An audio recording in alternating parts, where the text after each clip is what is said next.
What's up everyone, Mike from FlightClub. This will be one of many Proton builds coming up. Each build will be tailored for a specific pilot in mind. There'll be a racer Proton using really powerful motors for serious racers, like this one right here. This is the SX running the F40 Pro V2s. And then there'll be a 6-inch long-range Proton using the TBS Crossfire, like this. This is my 6-inch running the F40 1600 kVs on a 5S pack, 5S 1500. I could get about 7 minutes flight time on this, and it can easily go like half mile out. Could probably go even further than that, but I haven't really had a chance to bring it out somewhere open and safe to test it out. But this thing is really fun. Build's coming up soon. But this video will be all about the Ultralight build, Ultralight Proton. So this Ultralight Proton can be set up as a serious racer just by swapping out the motor for some more powerful motors. But in this video, it'll be set up for a beginner to intermediate pilot. And because I consider myself an intermediate pilot, because I spend way more time building and making videos than actually racing quads. I really need to fly more. So since this will be more of a beginner to intermediate build, I chose parts that are really easy to build.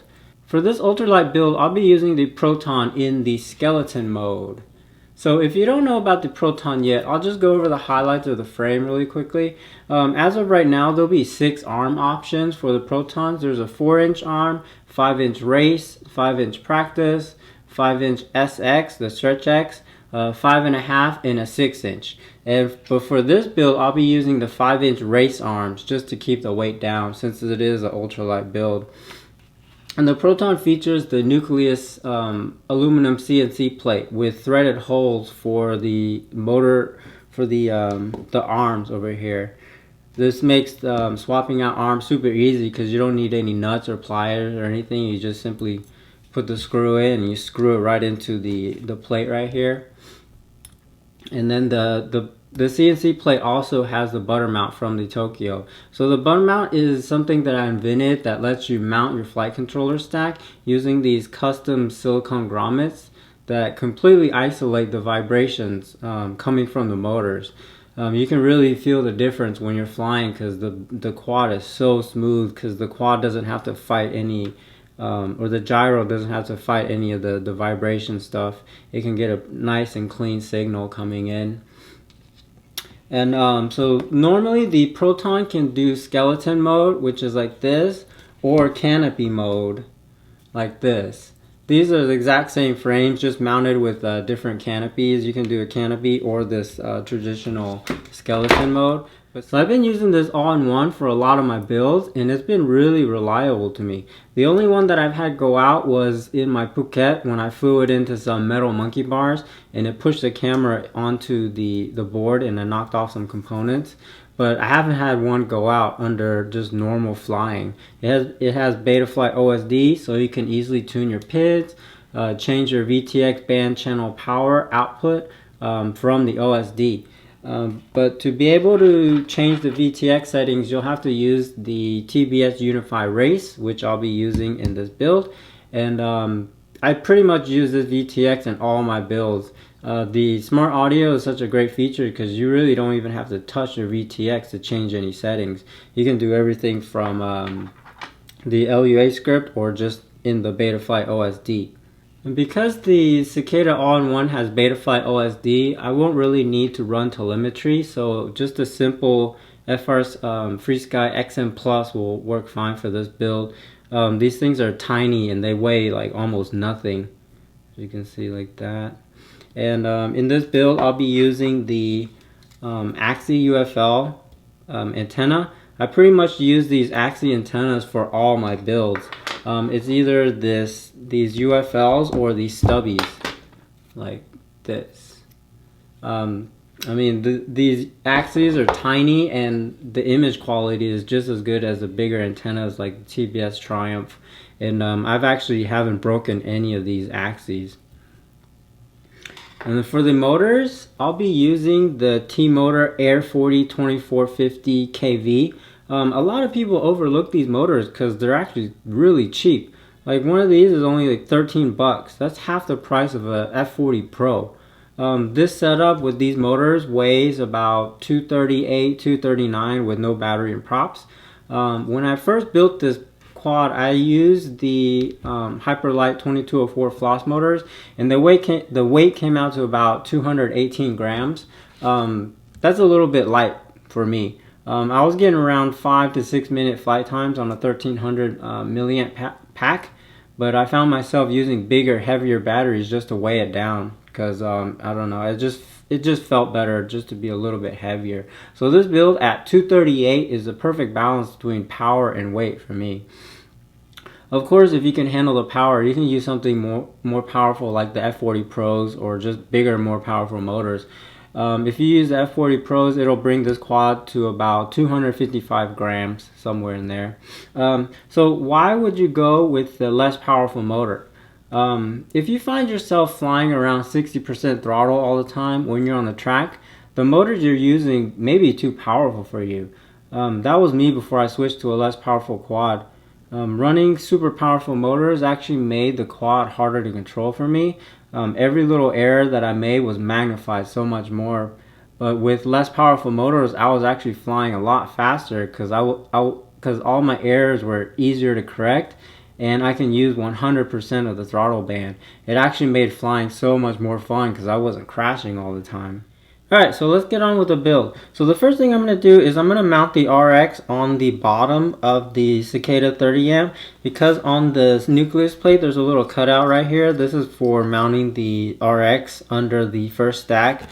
So it's just going to go something like this. The all-in-one is going to go here, and then the RX will sit right in here. So I'm just going to cut a little piece of wire for the RX to connect to the all-in-one. So I'm just gonna use the spare wire that comes with the Foxier camera, because they give you actually a lot of extra wire. So you're gonna keep the end with this little connector thingy right here, and this is to do your OSD settings. So I'm just gonna unravel this a little bit,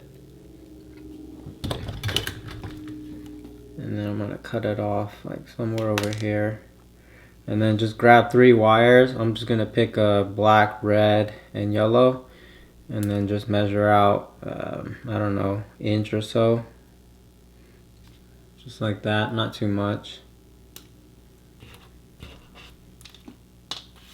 And then I'm just going to cut and splice these and solder them onto the RX just like this. So if you look at the RX, it goes ground, 5V, and S bus.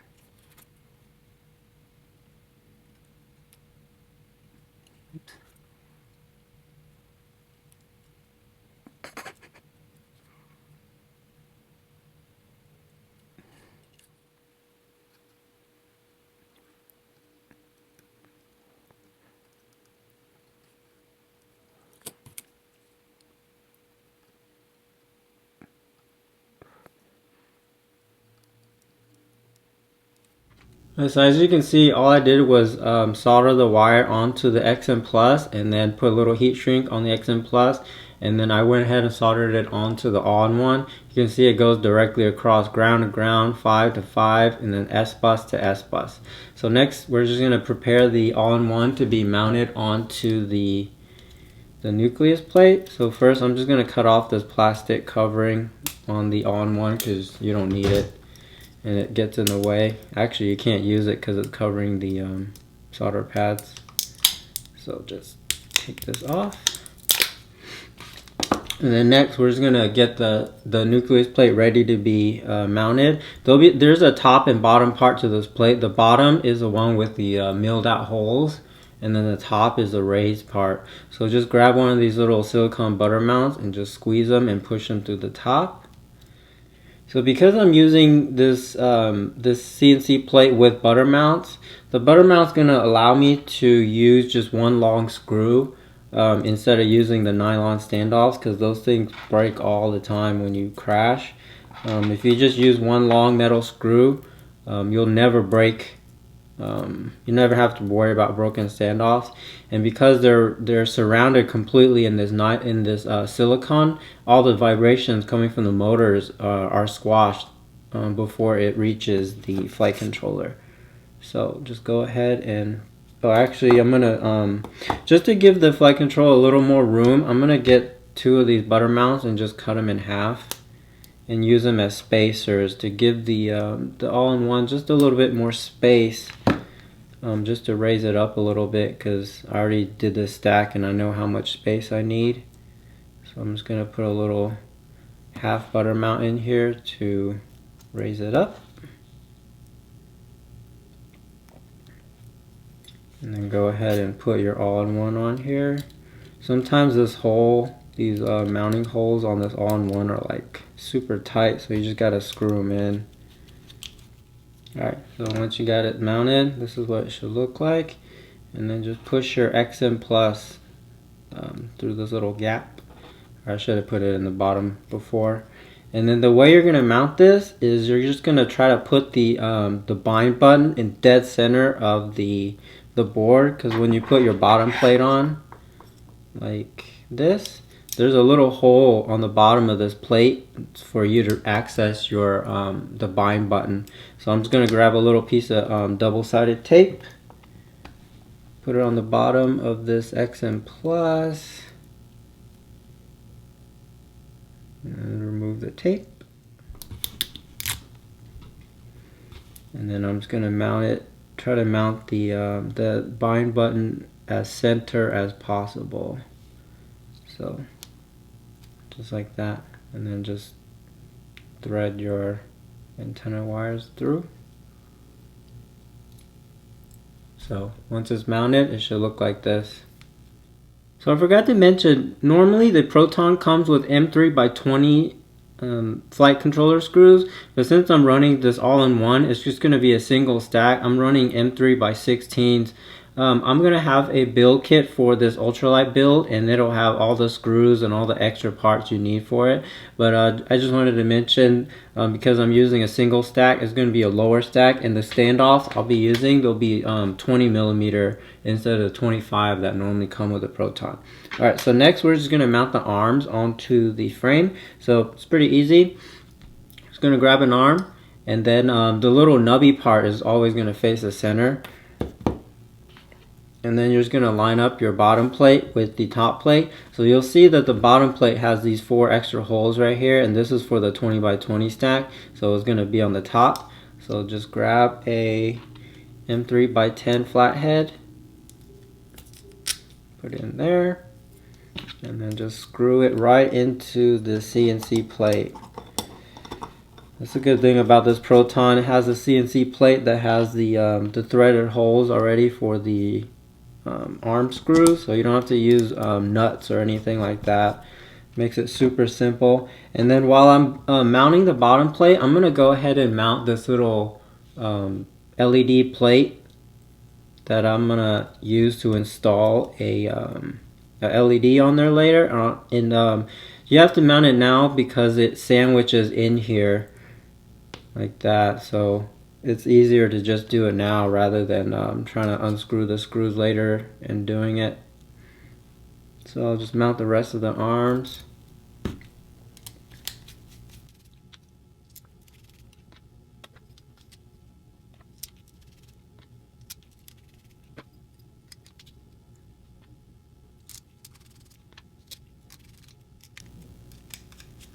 Alright, so just like that. It's real easy to mount the arms on the PROton. So next we're going to get the motors ready to be mounted onto the frame. So once again, if you're using the build kit, I'll have this cheat sheet right here, and as you can see, I've got every arm option we have currently available for the PROton. Got 4" 5. Well, this will be 5" for the race and practice, and then you got 5" SX, 5.5, 6".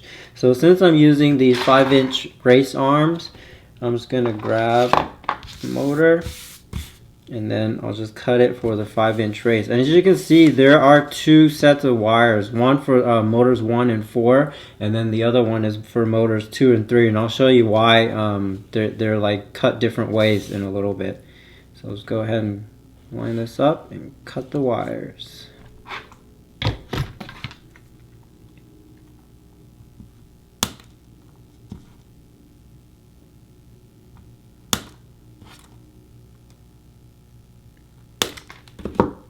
So I went ahead and cut up all the wires, and I went ahead and spliced and tinned all the motor wires. I don't know if you can see that. But the reason why you cut them different lengths is because on the motors 1 and 4, the left side motor wire is a shorter one, with the right side longer. And then 2 and 3, the right side of the motor wires are longer than the left side. So I'm just going to go ahead and solder these up onto the board. It really doesn't matter which way you solder it onto the board. If you have one spinning in the wrong direction, we can always reverse the motor in BLHeli later. But if you're using this cheat sheet and you solder it the correct way, when you spin it up in the BLHeli, they all should be spinning, I believe, counterclockwise. But then we'll just go and reverse 2 of them in the BLHeli later.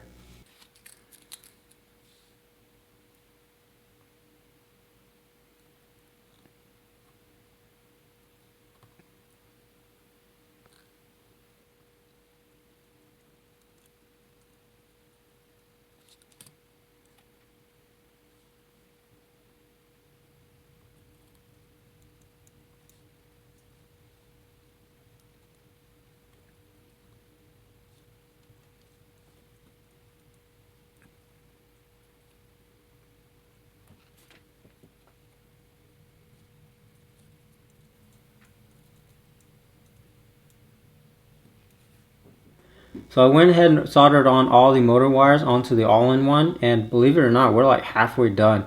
That's why I love this all-in-one board, because all you have to do is solder on the motor wires onto the board, and that's it. You don't have to solder on individual ESCs or signal wires or anything like that. So the only thing left we have to do is do the battery cable and the FPV part. But before we get into the soldering part, I'm gonna prepare the FPV harnesses first. So this is the harness for the TBS Unify Race. So I'll just show you the wires that you need. You need these two red ones on the right, and then you can get rid of one of the black ones,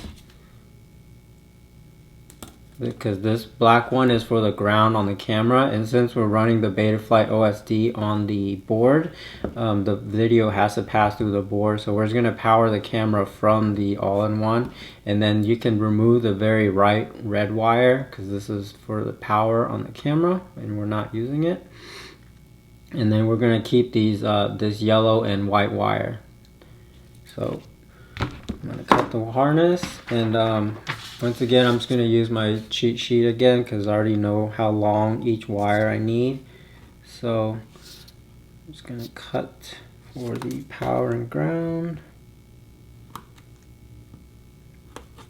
So if you're not using the cheat sheet, you'll just kind of have to eyeball it and figure it out. So my video wire and my smart audio for the LUA script. Alright, so I'm going to splice and tin these, and then we can start soldering these onto the board. So rather than build my own XT60 cable onto the all-in-one, I already had one made, so I'm just going to use the ones I had pre-made. So I'm just going to remove these wires. Sometimes the solder that comes from the factory is pretty stubborn. So what I find that works better is if you just put your soldering iron on there and then just add your own solder, and then the melted solder helps distribute the heat a lot faster, and then you can remove their solder. And then while it's melted, I'm just going to go ahead and install my own.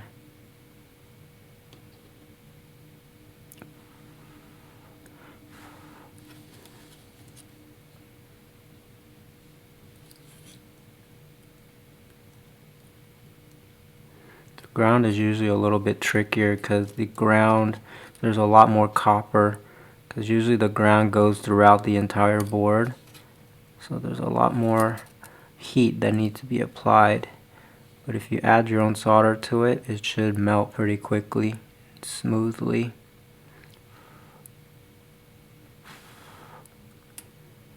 And then from here, I'm going to install my FPV, my Unify race. While the solder is still pretty warm, I'm just going to install my power and ground for the FPV.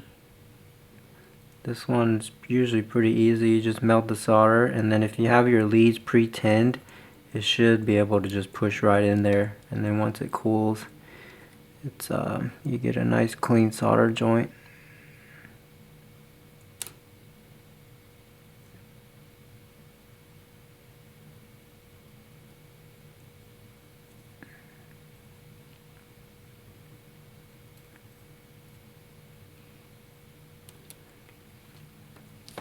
And then from there, we'll install the rest of the pads that we need. Okay, so for the smart audio, I'm going to put it on TX6 because that's how you can control the VTX channel band and power. And then for the video, it's going to go to video out, which is this one. So the white one is the smart audio.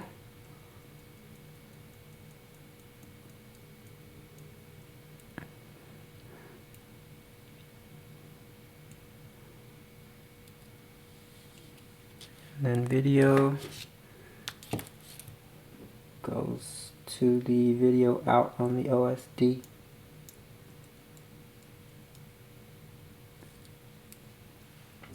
So I just installed the harness onto the all-in-one for the TBS Unify race. So we got power of the TBS to power, and then ground to ground, and then you got the smart audio, which is a white wire going to TX6. And then you got the video wire going to video out on the all-in-one. And then I forgot to mention that when I do all my soldering, I leave my soldering iron at like 850 degrees. The reason for that is because what really destroys solder pads is not how much heat you apply, but how long you apply it. So if you have a really hot soldering iron, I find it's really a lot easier to solder because you don't have to hold your soldering iron on the pad for that long, because if you hold it on there for too long, that's what really makes the pads lift, and that's how you destroy pads. So it's best to just leave it at a really high temperature and just quick taps with the soldering iron. Okay, so next we're gonna get ready the cable for the camera. So this is the harness that we took off the wire for the XM Plus earlier. So I'll just show you the wires that you need. So you can remove these wires that we cut off earlier, and then you can remove this this purple wire, because this purple wire is the VSYN wire. That's if you're using the built-in OSD on the Foxeer Aero Micro, but since we're using BetaFlight OSD, we'll use the voltage from that. And then so you're just gonna keep this little connector thing, because this is for your settings on your camera, and then this is your other wires that you need. Once again, I have my little cheat sheet right here that I'm going to use. And since I'm building this one a skeleton, because actually, well, see, this is why on this build, the Ultralight build, using this all-in-one, you can only build it skeleton mode, because this hole right here and then the hole right under here is for the canopy. Since we're using the all-in-one, this battery tab is covering the hole, so you can't use canopy mode on this one. So for this, I would just cut the camera wire really short, because your camera is only going to go right here. But normally, if I'm building a PROton, not using this board, I would cut the camera wire a little bit longer, so that way you can do skeleton mode, which is the camera right here, or canopy mode, where the camera is a little bit higher up. But for this one, I'm just going to cut it for a skeleton mode, and you just really need a really short wire for that.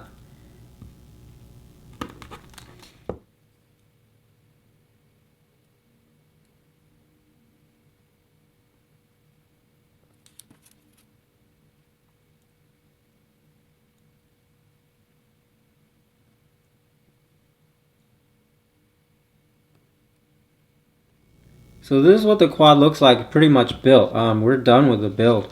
I'll just show you what I did quickly. So this is the camera wire right here.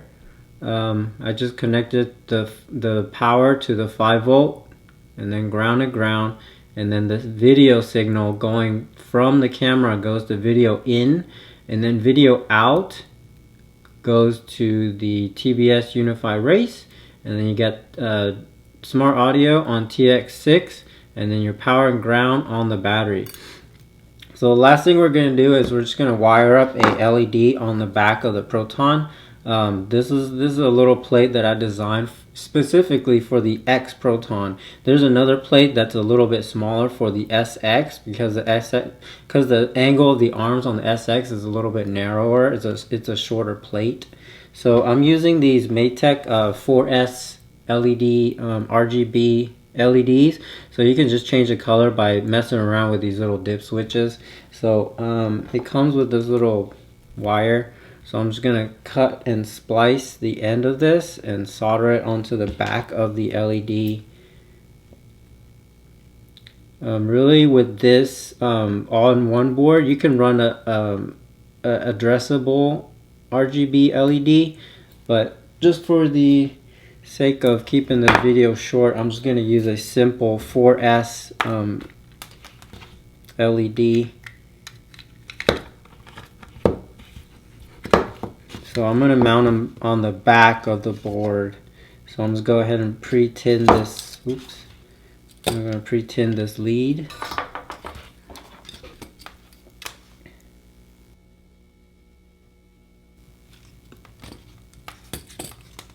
And then pre-tin the back of my board. And I'm just going to check and make sure which one is positive and negative. So negative is on here. Alright.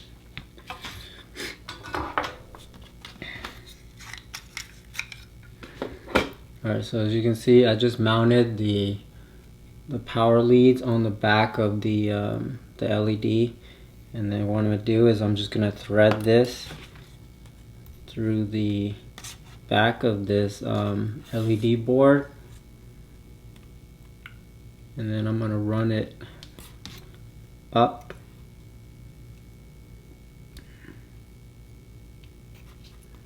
here, pull it through, and it's just going to sit flush like that.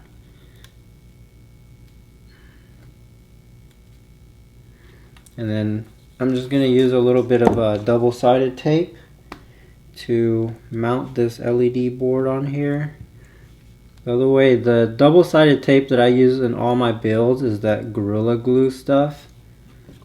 This stuff is like the heavy-duty stuff. It's really good because the double-sided tape that comes with the TBS Unify, the blue one, it's terrible because like if you're flying in the cold weather, that stuff like freezes and then it just stops sticking, whereas this Gorilla Glue stuff, it never comes off. I'll put a link in the description below. You can get it on Amazon.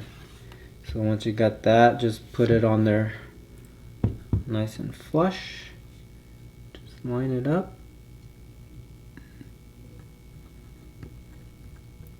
Line it up, push it on.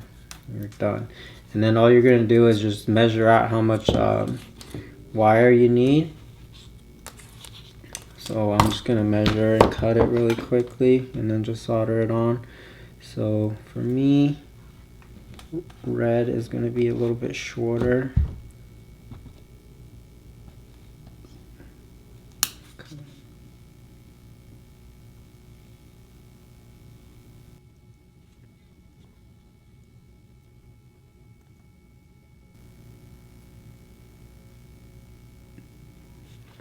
Alright, so after we mounted the LED, this is what it should look like. It's nice and neat, no wires exposed. And then before we plug it up, I'm just going to use a simple multimeter and set it on the continuity setting to check if we have any obvious shorts. You don't need any light bulbs or anything, it's just a regular multimeter, and then you just connect it to the power and ground. Doesn't matter if you have it left or right. You're just checking for any continuity, any shorts. And then so everything's good. I'm gonna power it up. That's what the LED looks like. And if you want to change the colors, you just mess with these little dip switches down here. Like that's purple, blue, and that's off, I guess. But purple looks pretty cool, so I'll just leave it on purple. Well, you can't really tell because the, I don't know, the camera, but that's purple. So before we get into Betaflight to flash the flight controller and do all the settings, first we need to bind the XM Plus to the Tyrannis. So for the sake of saving time, I'm not going to show you how to set up the Tyrannis. I've done that in a whole bunch of my other videos, but I'll put a link in the description below, or you can head to my website and I'll have the backup file for the Tyrannis with all the switches and everything set. All you do is drag that file into your Tyrannis memory card. All the buttons and everything will be set up. So for the video, just for the video, I'll show you that my auxiliary 1 is set up on the SD switch. This will be my ARM switch, and then SD2 or auxiliary 2 will be on the SB, and this will be set up for my turtle mode, and I'll show you how to do all that later. So to bind the XM Plus to your Tyrannis, just go menu, and then hit page down and then scroll up, and then just make sure you're on D16, go down to bind, enter, and then it'll start beeping. And then on the XM Plus there's a little tiny bind button right there. Just make sure, just press it while you plug in the battery. And then sometimes on this XM Plus, after you bind it, it takes sometimes up to, and then you let go of the battery, let go, and then exit out of this. And then when you plug back in, your XM Plus should bind, but sometimes on these XM Plus it takes a little bit of time for it to bind. Sometimes it takes up to like 45 seconds, but as you can see, the LED in there is green, so that means we are bound to our Tyrannis. Alright, so for the sake of saving time, I'm not going to go into how to get BetaFlight Configurator or the BLHeli Configurator on your computer. I'll put links of that all in my website, step by step on how to get it on your computer. But once you get the BetaFlight on there, make sure you go over here and you download these drivers so you can connect to your flight controller. Okay, so I'm just going to plug this into my quad. And then once you go plugged in, go to firmware flasher, go here, and for this board we're going to use Omnibus F4 right here. And then for the firmware, we'll just pick the most current one, and then load online, and then flash firmware.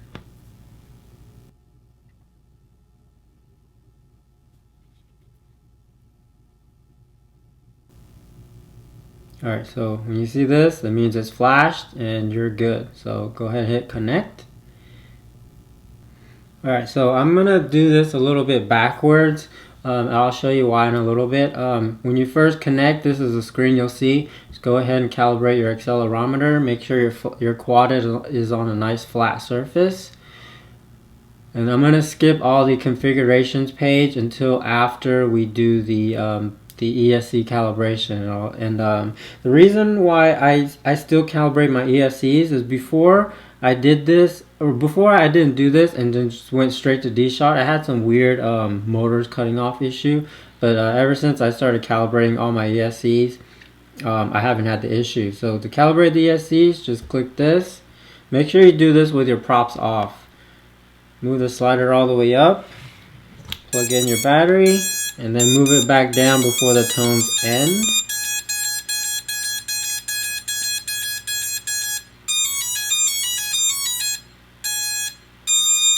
Okay, so it's calibrated. And first we're going to make sure the motors are spinning the correct way. So actually I'm going to go back to configurations, and then I'm going to reverse the motor directions. So as you can see, when I hit this, the motor directions on this flip around. Hit save and reboot. The reason for this is before on the standard connect. So the reason why I reverse the motors is because if you have the motor spinning in the standard BetaFlight configuration, which is these motors are spinning this way, like this. If you're flying through grass, or you're like, if you go through some grass, it's gonna spin and throw a bunch of grass and clippings and stuff into your lens. So ever since I started reversing the motors, I've noticed that my lens stays a lot cleaner. So you just have to pay attention to this little diagram right here, and it shows you which way each motor is supposed to spin. So in here, I'm just gonna go in there and I'm gonna spin up each motor and make sure they're spinning according to this little diagram. Okay, so make sure you have your props off, enable this, and then just spin up motor 1, and then this motor should be spinning counterclockwise, and it's spinning clockwise. So I need to make a note in BLHeli. I need to reverse motor 1. Motor 2 should be clockwise, and it is. Motor 3 should be clockwise, and it's spinning counterclockwise.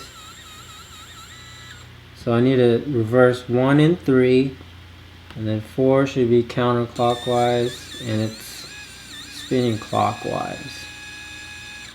Alright, so I'm going to disconnect from BetaFlight, get out of this, go into BLHeli.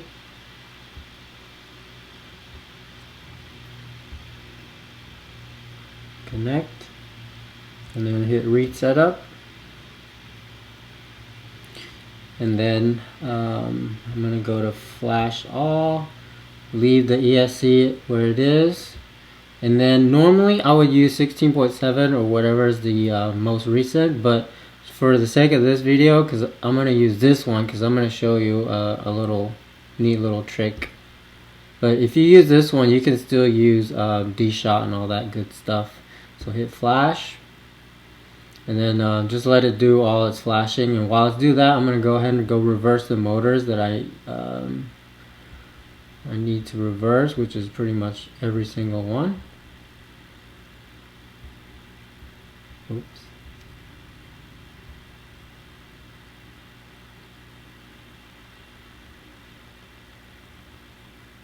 So the reason why I use the 16.66 is because if you want to have a different startup tone rather than the default tone, you just change your beep strength to these.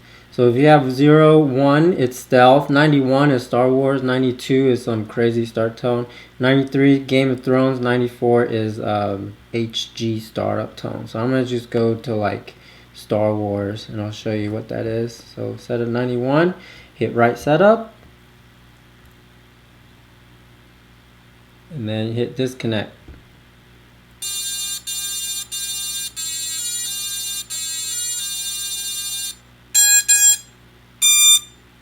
Okay, so once we have the our ESC calibrated and all the settings done, we can get out of BLHeli, and then I'm going to go back into BetaFlight Configurator. Alright, so go hit connect.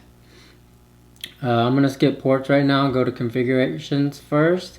Now I can set this to D-Shot 600. So I'm going to set this on, I'm going to leave this standard, because if you have this too low, sometimes if you're flying, the motors will cut off and you'll fall out of the air. So go D-Shot 600, my motors are reversed.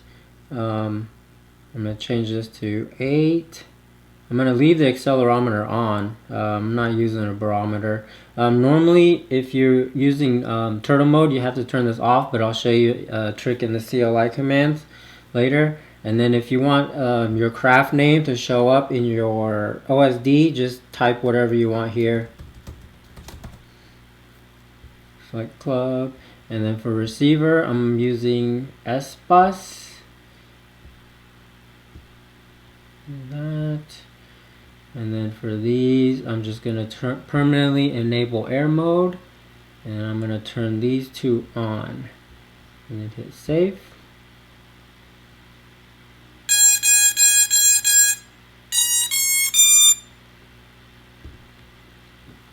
And then go to ports, and then for this one, I'm going to enable serial RX for UART1, And then because we connected the smart audio on UART6, go over here and select TBS Smart Audio. So now you have the ability to change your VTX channels from your LUA script.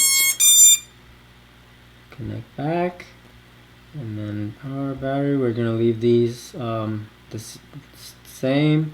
And then for PID tuning, I'm just going to enter in my PIDs real quick. So these are my PIDs for this setup with these motors.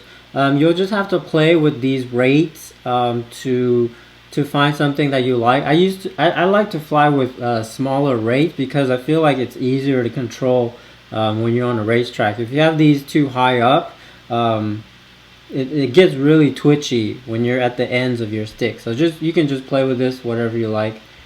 And then I usually set a TPA of like 0.25. Hit save.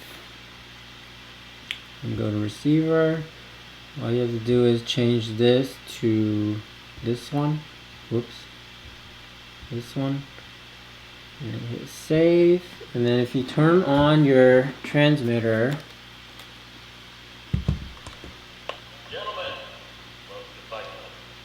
if your receiver is bound, you'll see all your sticks moving.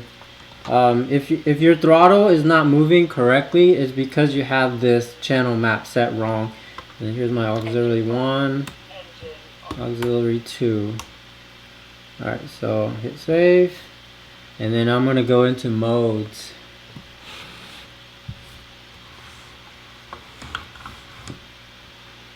Into mode.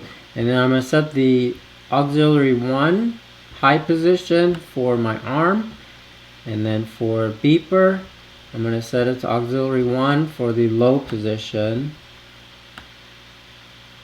So this is arm, and then this is disarm. Arm is up, middle disarm, down will be beeper. It's not doing anything because I haven't saved it. And then for the turtle mode is this one, this flip over after crash. So I'm just going to set this auxiliary 2 to the high position, and then I'll hit save. And I'll show you what all this stuff means after everything is set up. Alright, so we've already done motors, so you can go to OSD and then you can just configure this to however you want. I'm running NTSC. This basically just shows you the format of the screen, and then all I do is main battery voltage. You just select the ones you want and then you just drag them into the position. So timer 2 is your actual flight time. I'm gonna lower these a little bit. And then since this Cicada 30 amp all-in-one has a current sensor, you can select this one. So this one will tell me how much current I've drawn from my battery, and then my craft name is just whatever I entered earlier into the configurator. So that's basically it for the OSD. And then here you just select what you want shown after you disarm. So I'm just disabling the ones that I'm not even using. So hit save. And then in CLI commands, right now, yeah, there's a glitch in Betaflight right now where, like, if you have the beeper set to down position with D-Shot, it's supposed to make your motors beep, but to get that done, you have to enter this command. I have all this stuff on my website, so you can just go there and find it. So go there and hit this, and then hit save. So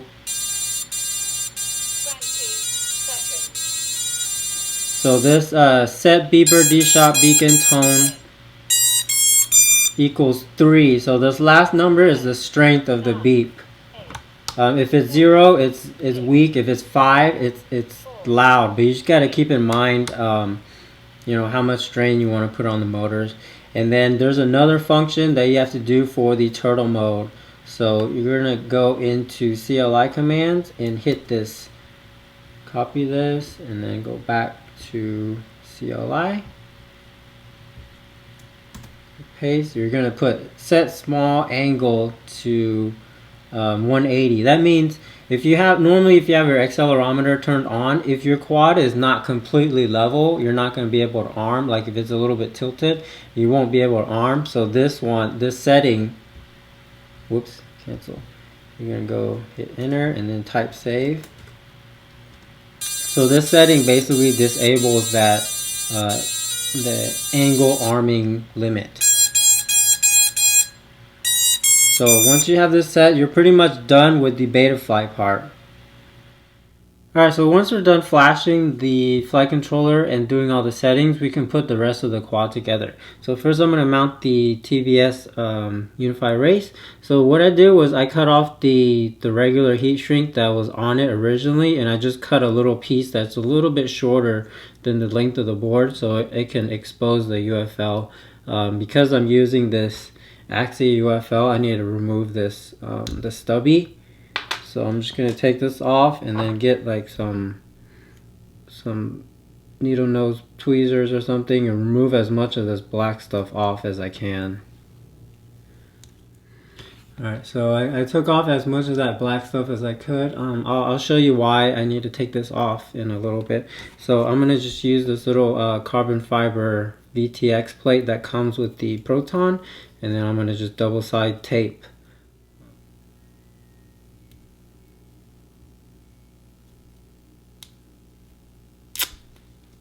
peel it on. So I want the side with a more cutout to be the front and back of the mount. Just because the cutout gives you more room for the camera to move back and forth. So before I mount it, I'm just going to put another set of butter mounts onto my screws, just to use as spacers.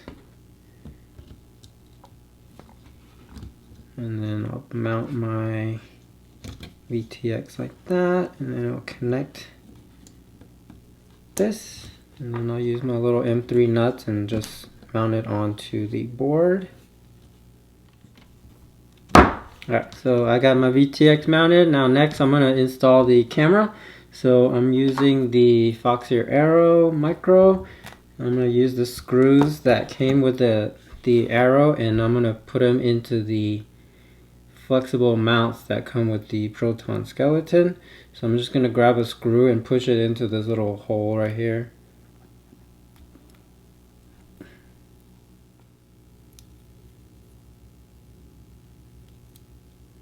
Alright, so the way you want the camera is like this. So you want the camera to be sitting a little bit behind the standoffs, like this way. So the way you do that, I already got my standoffs on my frame. So what you're going to do is you're just going to bend these, and it's going to go on the frame like this. Push it on. Got it on like this, and then just push it down. And then put the top part on.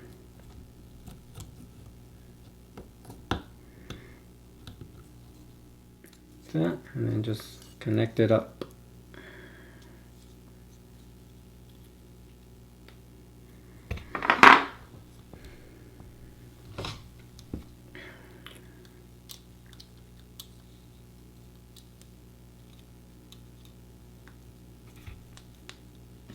So now next we're going to mount the UFL onto the PROton. So UFL, this mount is designed for the UFL Axi to just go on straight on like that, but it can also do a regular SMA connector like this, and then you just screw on whatever antenna. But because we're running this all in one board, this little tab right here blocks a regular SMA. So this screw is not going to fit right here. So that's the reason I'm using the UFL, because it needs a something soft that can bend in this area. So just put it on like that. And then from here we're going to connect our UFL.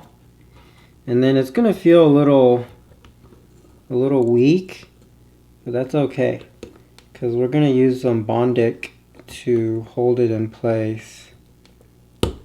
Just snap it in and then just push it like that. And then I use this stuff called Bondic. It's like a quick setting, I guess, epoxy or whatever. You just open it up and squeeze some of this liquid all around.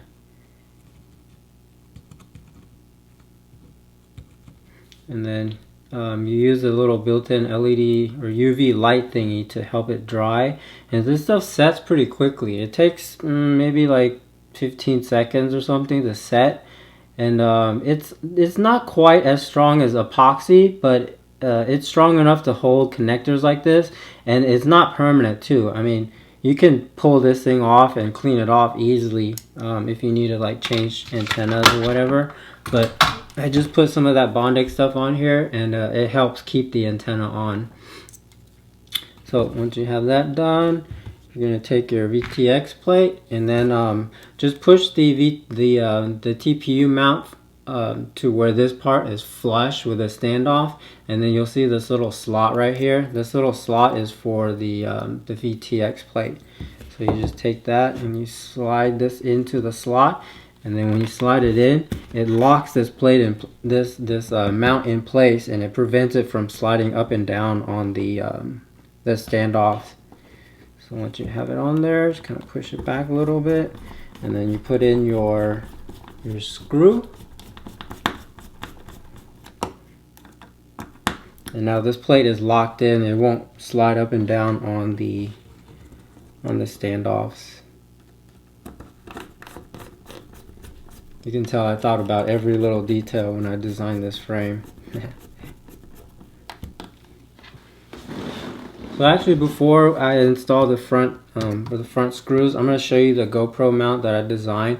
This one is designed for the GoPro sessions, and the way this mounts is you'll see this little slot thingy right here, and then you'll see this hole on top. So the way the mount goes is you just put this GoPro into the slot, push it back, and then when you screw on the front screws, it locks the GoPro in place. So you don't need Velcro straps or anything like that. And it's really secure. I haven't had any issues with the mounts coming off. Alright, so since we're running the BetaFlightOSD from the Cicada, we're going to go and turn off the OSD display on the Fox here. So to do that, just go ahead and plug in your power. And then we're going to use this little controller thing that came with the Fox here, and it's dark because I have the camera on, or the camera lens, but it's just easier to see. So you're just going to go into the menu, push the middle button, hold it down, and then just go down to special, and then turn this off.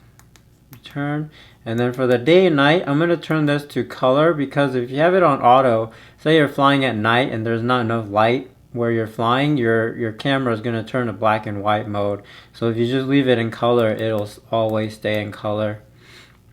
And then now to get the other displays off, push up, and then push up, hold it down, and then the middle button, whoops, yeah, and then go to name, turn this off, time, turn off power, and hit save, and then now your menu is off. So to get into the BetaFlightOSD menu, you're gonna go mid throttle, yaw left, pitch up, and this will bring you into the menu. And then from here, to change the VTX channels, go there and then go to VTX transmit. So this is where you can change the bands, your frequencies, and your power. And then once you have it set, just go hit set. I'm not going to change anything because I don't want to change the channel on my receiver. Hit back, and then if you want to change your PIDs, go to profile, and then here is your PID profile, or your PIDs right here. These are all the PIDs we entered earlier. And then if you want to change rates, you can have a rate profile too, or here's your rates. Then you can go back, save and exit. Okay, so I'll just show you what everything what we did. So once you're done with that, you can take this off.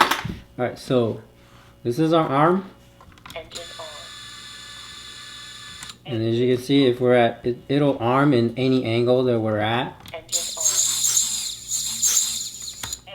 And then down is the beeper. And then this is how you use turtle mode. Say you're flying, you crash upside down. So to enable turtle mode, I have it set to this switch. So if I hit it up, nothing happens. If I arm it, nothing happens. So now the way you spin the motors is with the direction of your right stick. So if you do the right side, it only spins these motors. Go left, it spins these. Go front, spins the front. So it just helps you, depending on how you crash, it's, you know, how you flip over. So that's pretty much it with the build. I'll have a detailed build of all the instructions, all the step-by-step, everything on my website. Including links to how to get BetaFlight, BLHeli Configurator, all the CLI commands, and all the parts lists on this build. And also on the website there'll be a build kit for this build that I'm doing that has the cheat sheet and the tyrannis backup and all that stuff, all the miscellaneous stuff you need. So we're pretty much done with the build. The only thing left to do is just mount the antennas. You just string them to the back and then just cut a little tube of antenna for the antenna. Just cut them like 1/2 inch. You don't need them really long. You don't need them sticking up way over here. Just something to keep it away from the frame is fine. So I'll just show you the weight of the build. Just keep in mind, if you want an even lighter build, you can just use lighter motors like the floss motors, and you'll end up with something like a 218 gram quad. But this one build is exactly 236. So I hope you enjoyed this video, and if you have any questions, just put them in the comments below on this video or on the website. And as always, thanks for watching, and please don't forget to subscribe. Now let's go watch Envy Astro tear it up in this.